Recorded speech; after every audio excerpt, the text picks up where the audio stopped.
Cosechando mis mares, sembrando mis tierras, quiero más a mi patria. Mi nación que luchando rompió las cadenas de la esclavitud. Es la tierra del Inca, el sol ilumina porque Dios lo manda. Y es que Dios a la gloria le cambió de nombre y le puso Perú. Atesoran sus playas la riqueza pesquera de mi mar soberana. Y en la sierra Baradía la nieve perpetua es bandera. La montaña en sus venas guarda el petróleo de nuestro mañana. La tierra cerrada nos llaman los viejos de las tiros del pan. Llama verde patio. La E del ejemplo, la R del rifle, la U de la U. Yo me llamo Perú, pues mi raza peruana, la sangre y el alma, solo colores de mi pabellón. Yo también me llamo Perú,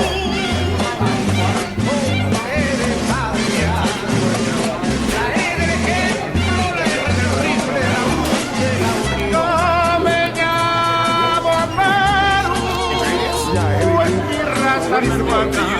Called the Haro Bacon. We use apricot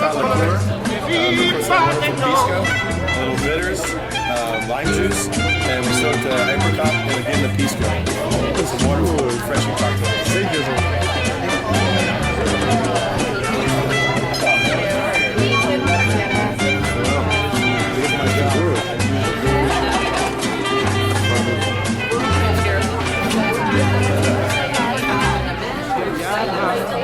Perú, con fe de patria, la E del ejemplo, la R del rifle, la U de la unión.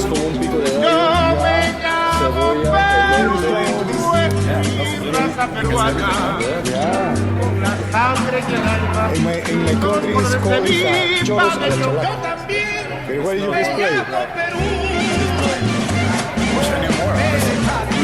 It's a mussel that we slice children,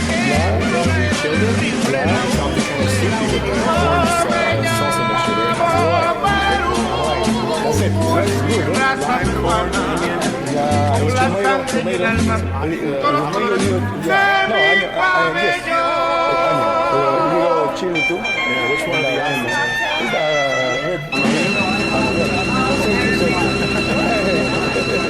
It's good, huh? It's I good. can't wait. I haven't had one yet. Thank you. Thank you. ¿Ah? Sí, sí. What is the call this? Causa. Causa. Oh, causa. Ese es choros a la chalaca. Yeah, I know. Yeah, he told me. Let's play everything. Bien, bien.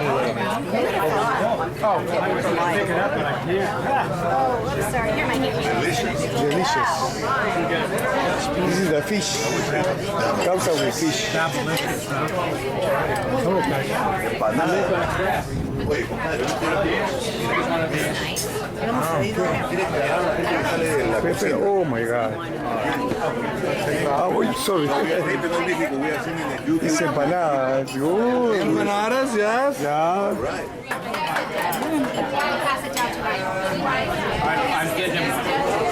Yo me tomo foto de mi persona. No, no me gustas.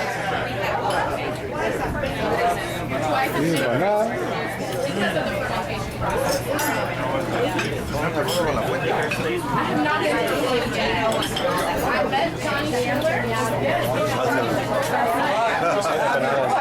Everything you doing, yeah, no, everything. Yeah. You cook everything. Yeah, I make everything. Dame una foto. O sea, you start ya, so tomorrow I can come for take this. No, I won't have all of this. This is only- tomorrow. that's This is only special made. special for tonight's dinner. Okay. No, no, easy. Tómale una foto de tu esposa. De tu esposa. Está bien para empezar.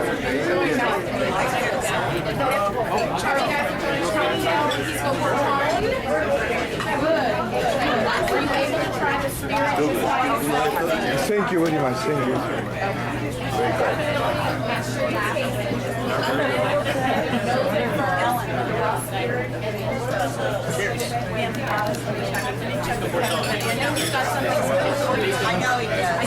Name from Callao is a port for Lima. It's a main port for Peru. Oh, the porch, like you The bring your people from boats in. Callao, they call it chalaco. That's where they come from. You like it? You like it? I love it. Oh, We are it's taping it. This is going to Lima via YouTube. Very nice. Yeah, right now. Come on. Yeah. It's Jay who's making all the cocktails. Go, Jerry. He's gonna come out all the way and tell you what went into each one.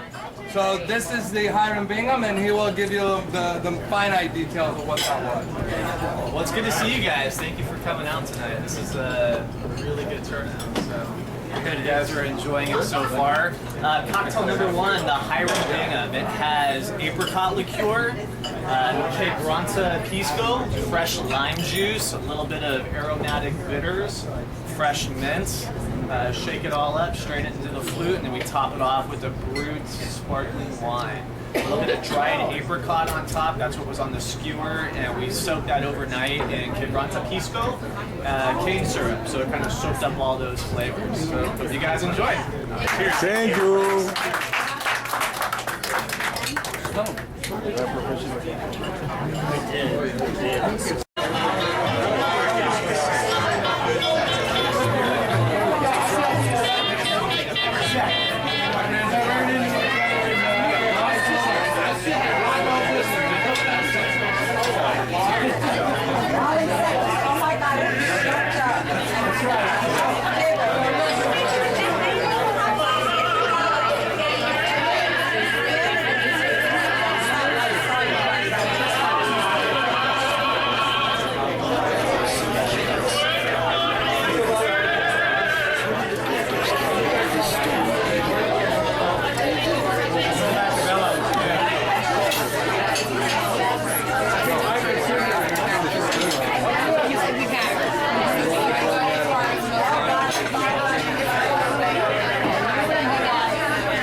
Is the Encanto de Campo.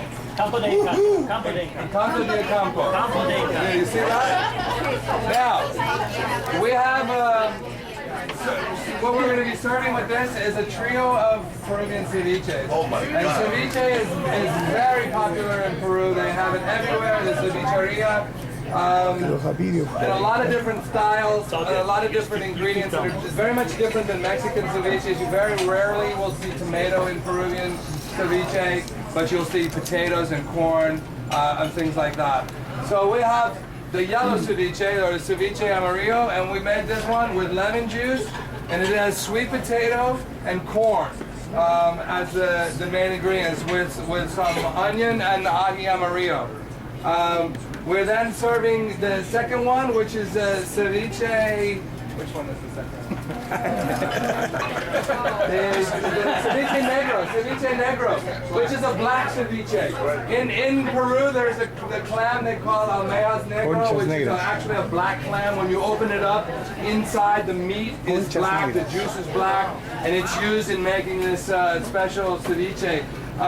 We use little neck clams, and we chop them raw, chop them, mix them with very thinly sliced squid and the squid ink to make the ceviche black.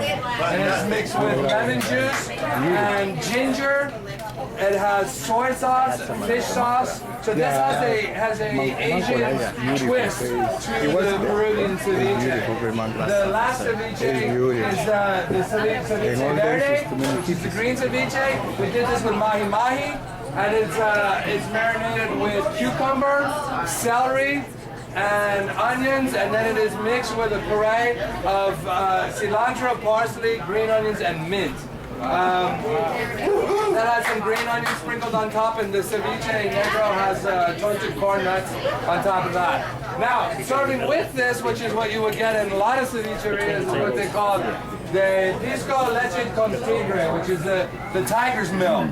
Now, how that comes out to being tiger's milk, I don't know exactly. There's a lot of stories about it, but this is what you have in the morning after you've been drinking, or at night before you're going out. You want to stay up late. So this is the juice from the ceviche, marinated citrus juice that's been drained off the ceviche, and it is mixed 50-50 with pisco. It makes a little shot, and you'll have the Viagra. with this, It's for the men and the women. ceviche dish, we felt that it was most appropriate that you have probably the most well-known of all Pisco cocktails, which is the Pisco Sour. The Pisco Sour is huge in Peru as well as in San Francisco. There's also a little battle with the people in Chile on who makes the Pisco Sour, but we believe it's all Peru. San Francisco has a special tie to the Pisco Sour and Pisco in itself. I'm going to introduce you to Dustin here, and he's going to talk to you about Encanto Pisco and the connection and the special connection that San Francisco has with Pisco. While Jay mixes up the drinks, we'll bring out the ceviche, we'll bring out the cocktail, and then we'll be doing it ceviche style. Bravo. Salute.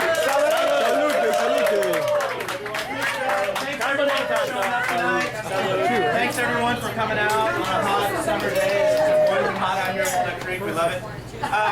Salud. Gracias.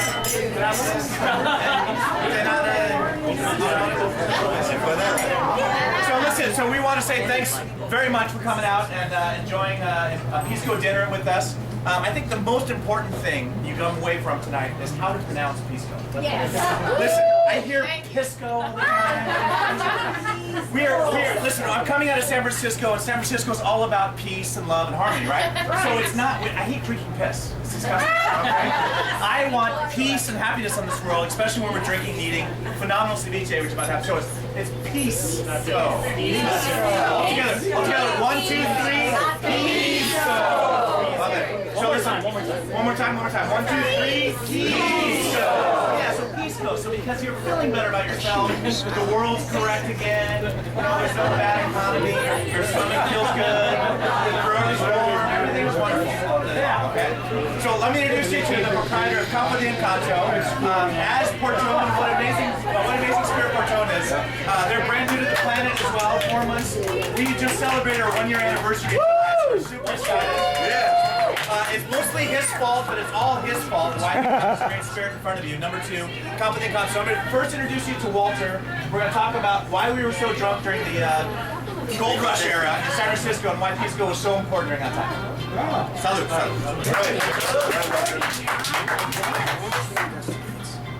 Let's do one more pronunciation test. Campo de Encanto. Campo de Encanto. It's like dancing. Campo de Encanto. One more time. Campo de Encanto. Does anyone know what that means? Yes, say it. What? Enchanted field. What? Oh, okay. Yep. Microphone, please. Enchanted field. Enchanted field. Sounds like springtime in Peru to me. So, Campo de Encanto means enchanted fields. What do we mean by that? What is it? What is Pisco? What is Pisco? Anyone? It's made from grapes. What else is made from grapes? Wine. Guess what? We put ours in a wine bottle because it's made of wine. Funny, huh? What else? What other spirit is made from grapes? Brandy. Okay, brandy. I heard grappa. That was correct. Grappa and brandy. Okay, so where does Pisco fit into that? It's made from grapes.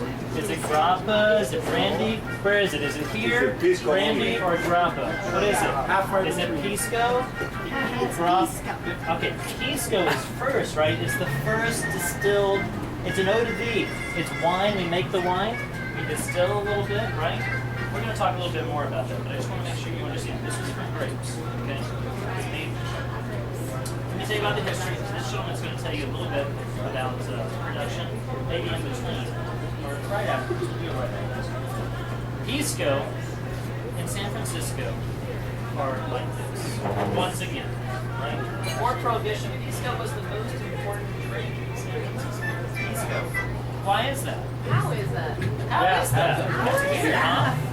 That means it's a pretty old spirit, right? 400 years old is how old this spirit is. Right? The Spanish, you're going to find this very interesting, the Spanish actually demanded that the New World stop making wine.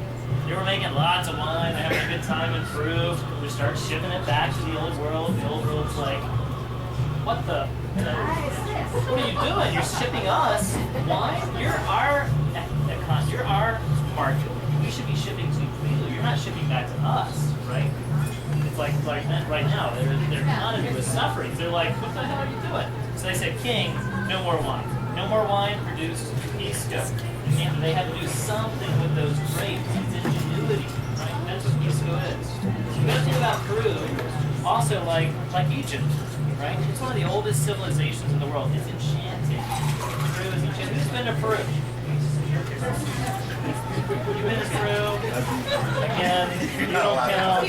Right? You don't count. If you haven't been, you have to go. It's one of the most magical places on the earth, right? Everyone that goes has an amazing experience. Right, Teresa? Everyone has an amazing experience. Right? What's his name? So, what happened? Why did it become popular in San Francisco? Maestro?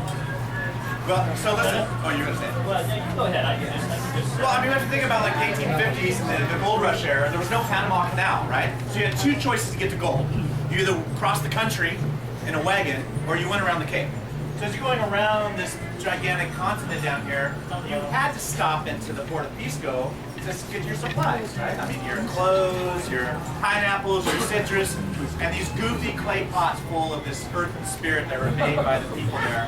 That you weren't sure what the hell you were drinking at the time, but by the time you got to San Francisco, you were like, please give me some more of that stuff from Pisco, right? And so it became synonymous with that area. And they're all coming up to San Francisco because this is where the gold was happening, this is where the excitement was happening.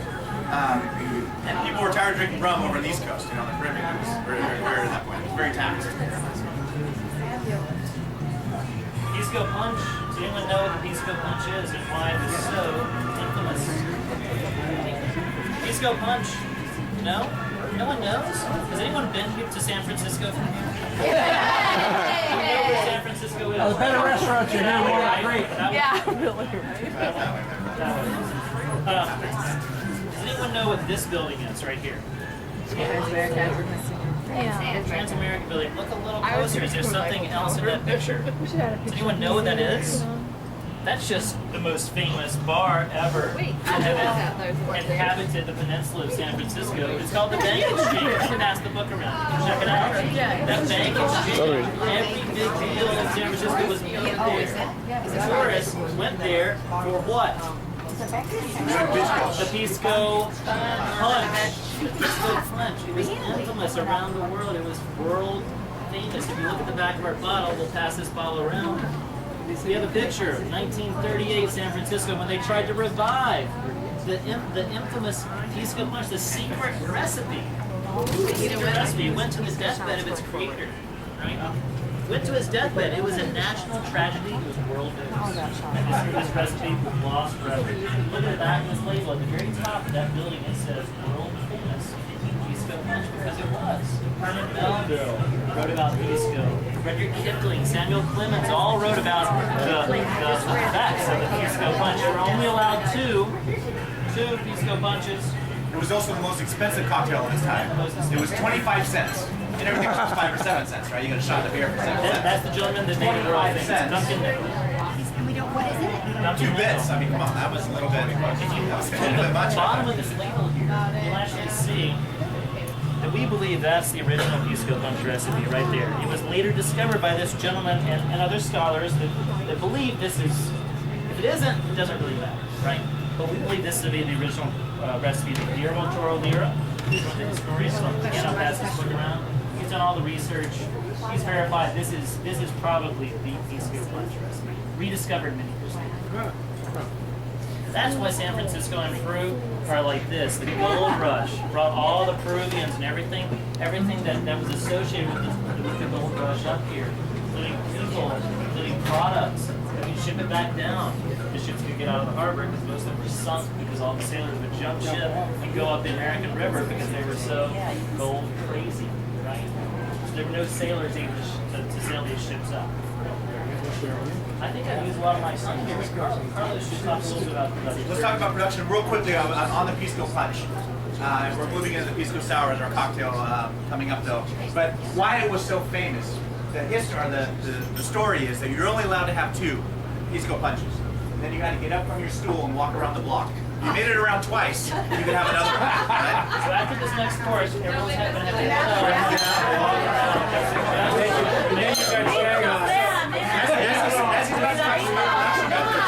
Pisco punch is essentially like a pineapple margarita. Pineapple juice and some sort of a triple sec orange curacao, you know, some limes and that, and a secret ingredient. And you know, we don't really know what the secret ingredient is. What is this? Ceviche. Ceviche, oh, Cod and sweet potato. Yeah. Mahi and Oh, good. what do you call it? Verde ahi. Yeah, this is okay. Squiddy, clams, This is and calamari concha negra. with corn nuts. Concha negra. It's a good, beautiful. Ceviche concha negra. Oh, good one. Years of business, right? So we believe that cocaine was a punch that you got. Leche tigre. Leche tigre.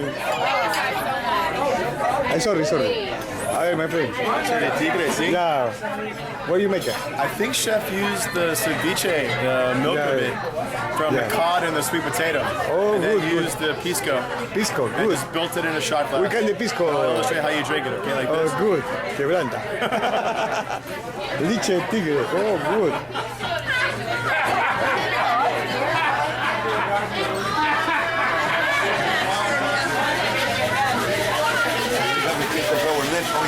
Where you made a leche tigre? Where do we make it? It's a pisco, and the juice is from the ceviche that was marinating with the onions and garlic and sweet potato and corn and ají amarillo. And we strained it all out from the ceviche and mixed with pisco and Good. That's Sometimes in my tigre. country is like a Viagra. see. Yeah. Okay. Green one, that would be good. These are great. Beautiful.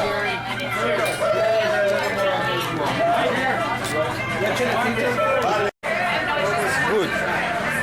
Good leche tigre.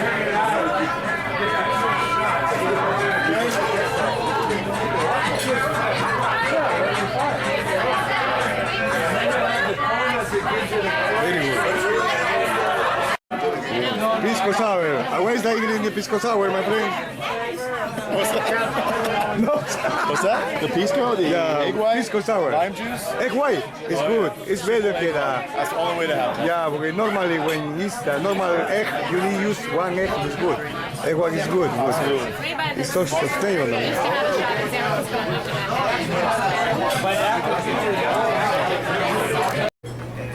Try to make the best piece of work. Our passion is to make the best. So, Pisco is made from grapes. It's here to prove. We got the grape, Roger, we make the wine. We distill in the copper pot distills. Distill to proof. Everything you can feel it, you can smell it, whatever in the bottle is come from the grapes. That's all. No water, no sugar. Nothing. No, just everything comes from grapes. That's a very unusual thing, right? You think of every other spirit, every other distillate, vodka, gin, rum, cognac, all these other spirits are distilled multiple times. They get further and further away from the base product.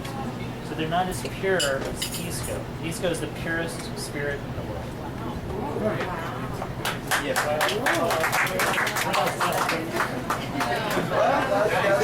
Go ahead. Any complaints, let me know. Well, signature. You guys have I think just before we get to, any questions? What part of Peru? What part? Ica.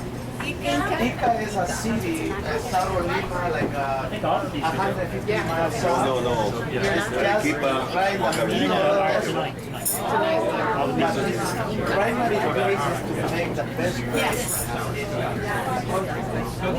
like a Napa. Yes. How you like that? 19. What you're doing is very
by radio, by national shorters, and it was just so. So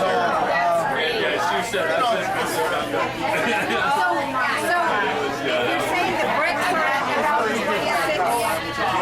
So is that what time of the year is that approximately? Is it like February? That's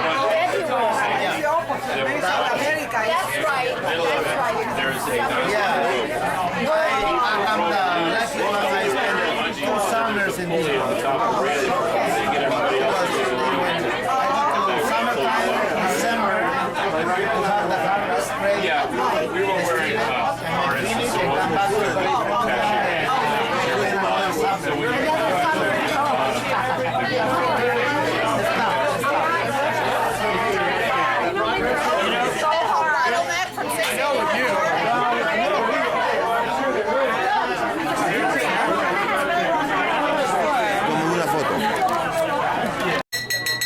So we're passing out a little bit of info for this next Pisco. I hope you enjoyed the ceviche. Oh, yeah. And your Pisco sour. Yeah. Special WCYC stencil on the top. Yeah. Okay, so classic Peru, the ceviche, the cocktail, the leche, the tigre. Now we're moving on to the main course. And we're going to have a couple things here. White bass. This is a big fillet of white bass. It's been rubbed with a paste of ají rocatillo, which is a much more spicy chili, but it's mixed with oil and it's only a little thin layer on top. The sauce, we call it sauce la mar, or the sauce of the sea. It's a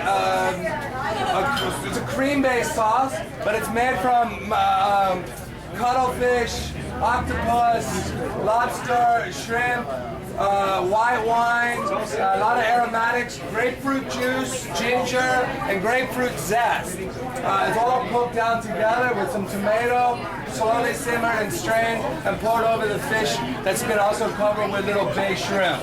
So it's a very seafood sauce, a very unique flavor of the sort of Asian Peruvian mix, which ties in with the cocktail that we are going to have. The cocktail, we call it a Pisco Tropical, and Jay will talk to you about a little bit. But there's something very unique about this cocktail. It's called Pisco Peruano, which is purple corn.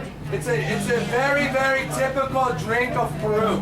All of the people, the kids, it's this purple corn, and I have some to show you somewhere. I'll bring it out later. It's cooked very slowly with apple and pineapple and cinnamon and sugar and cloves, and then it becomes a drink. And you can buy it everywhere, anywhere, on the street. The kids drink it, adults drink it. So we have used the purple corn syrup that we made, and we used that as the basis for the cocktail. And it's also mixed with grapefruit juice, which will pair with the drink and with the dish. So, without further ado, we'll introduce our next Pisco, which is very unique. This is the varietal pisco. You're going to learn all about it right now. Here we go.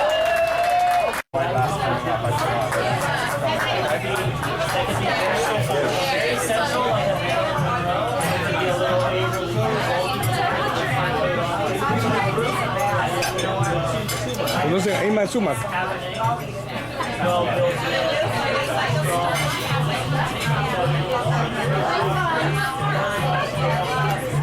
¿Qué más suma? ¿Cuándo mejor están? Ellos Los conocen granos la del mejor, mundo. no existe. Por las diferencias, cambios de tonos de abajo para arriba. Tu madre te odio. Te odio y te quiero. Ahí quiero verte ahora. Lúcete.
peruano y soy feliz de haber nacido en esta hermosa tierra del sol.